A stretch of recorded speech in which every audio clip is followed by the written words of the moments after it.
Anxiety आपका हिस्सा है। मैंने इसलिए इतनी थोड़ी तफसील बताई ताकि प्रॉपर से सब लोगों को समझ आए कि फील कैसे करना है। एंजाइटी जो जड़ है, हर चीज की जड़ है, ठीक है। तो वो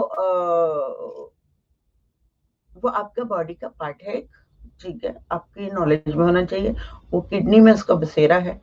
और क्या होता है कि जब आप मेडिटेशन कर रहे होते हैं, तो जब आप आसमानी एनर्जी ले लेते हैं, ठीक है, थ्रू मेडिटेशन, तो क्या किडनी का जो रोल है ना, वो बिल्कुल सेटल डाउन हो जाता है।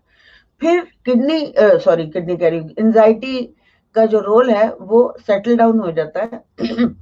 जब आप अचानक आपके सामने सांप देखते हैं, या अचानक आपके सामने शेर आ जाता है जंगली और आपको हड़प करने की कोशिश करता है, तो तब आपको एकदम वो एंजाइटी ऊपर की तरफ आएगी।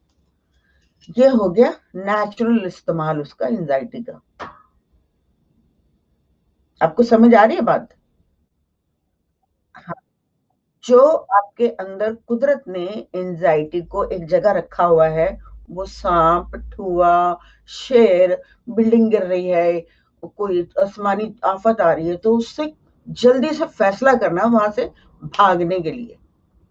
ओके, यहाँ पर एंजाइटी आप यूज करेंगे क्योंकि वो आपकी जिबिल्लत है। ओके, पानी पीना जिबिल्लत है, देखना जिबिल्लत है, बोलना जिबिल्लत है, सुनना जिबिल्लत है, तो एंजाइटी भी जिबिल्लत है। उससे आप पीछा नहीं छुड़ा सकते। वो आपकी बॉडी का अहम हिस्सा है। यूज कहाँ करना है ये आपको पता होना चाहिए। क्या आपने तूफान आ रहा है तो आप जाके तूफान देखने तो नहीं जाएंगे ना। आपको कहेंगे ओहो हो तूफान आ रहा है, भागो। शेर आ रहा है, भागो, क्योंकि वो आपको खाएगा। ओके, ऐसी चीजें हैं जो आपको खा सकती हैं, डैमेज कर सकती हैं, आपकी बॉडी को डैमेज कर सकती हैं, तो you should run from there. तो ये एंजाइटी का सही इस्तेमाल है। लेकिन हम लोग क्या करते हैं कि एंजाइटी का गलत यूटिलाइज कहाँ पे होता है।